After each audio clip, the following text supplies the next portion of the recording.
Hello వాళ్ళందరికీ నమస్తే. So Sankranti సందడి స్టార్ట్ అయిపోయింది కదా అండి. భోగి రోజు పొద్దున్నే భోగి మంటలు వేసుకొని రంగోలీతో ఎంత హడావిడి ఉన్నా సరే ఈవినింగ్ అయ్యేసరికి మనందరం వెయిట్ చేసే ఒక క్యూట్ ట్రెడిషన్ భోగి పళ్ళు పోయటం.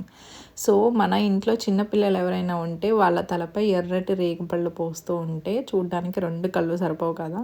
కానీ ఎప్పుడైనా ఆలోచించారా మీరు ఈ ట్రెడిషన్ అసలు ఎందుకు? ఓన్లీ డెకరేషన్స్ ఇవి చూడ్డానికేనా, లేదా దీని వెనక ఏమైనా డీప్ మీనింగ్ ఉందా అని చెప్పేసి. సో ఈ వీడియోలో అయితే భోగి పళ్ళ గురించి మీకు ఎవ్వరు చెప్పని కొన్ని ఇంట్రెస్టింగ్ ఫ్యాక్ట్స్ అయితే నేను చెప్తున్నాను.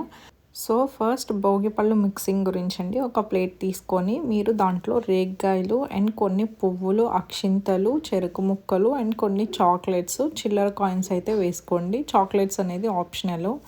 అండ్ ఇవన్నీ మిక్స్ చేసి పక్కన పెట్టుకోండి. ఇంకా టైమింగ్స్ విషయానికి వస్తే ఈవినింగ్ టైంలోపు, సన్సెట్ టైంలోపు చేసుకోవచ్చండి. ఈవినింగే ఎందుకు అంటే డివైన్ ఎనర్జీ అనేది చాలా ఎక్కువగా ఉంటుంది అని మన పెద్దలు చెప్తారు.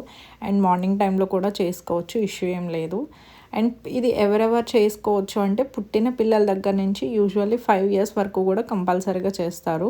కానీ చాలామంది 12 ఇయర్స్ వరకు కూడా సెలబ్రేట్ చేస్తారు. ఎందుకంటే మన కల్చర్ ప్రకారం 12 ఇయర్స్ వరకు పిల్లలకి బాల అరిష్ట దోషాలు అనేవి ఉంటాయండి. సో ఇవన్నీ చేస్తే తగ్గిపోతాయి అనేది నమ్మకం అన్నమాట. సరే, అసలు ఈ పళ్ళు ఎవరెవరు పొయ్యొచ్చు అనేది ఒక పెద్ద క్వశ్చన్ అండి. దీనికి అస్సలు రిస్ట్రిక్షన్స్ ఏం లేవండి. పెద్దవాళ్ళు, తల్లిదండ్రులు, ముత్తైదువులు ఎవరైనా సరే పోసుకోవచ్చు.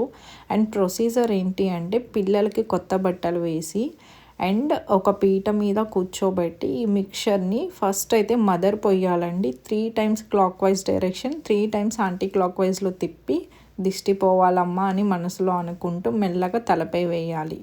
దీని వెనక ఉన్న లాజిక్ ఏంటో తెలుసా? రేగి పండుని అలా సూర్యభగవానుడి బ్లెస్సింగ్స్ని ఈ పండ్ల రూపంలో పిల్లల తలపై నుంచి బ్రహ్మరంధ్రం ద్వారా వాళ్ళ బాడీకి పాస్ చేస్తున్నాం అన్నమాట. ఇది వాళ్ళ బ్రెయిన్ డెవలప్మెంట్కి, ఇమ్యూనిటీకి చాలా హెల్ప్ అవుతుంది. It's like a spiritual protective shield అనమాట.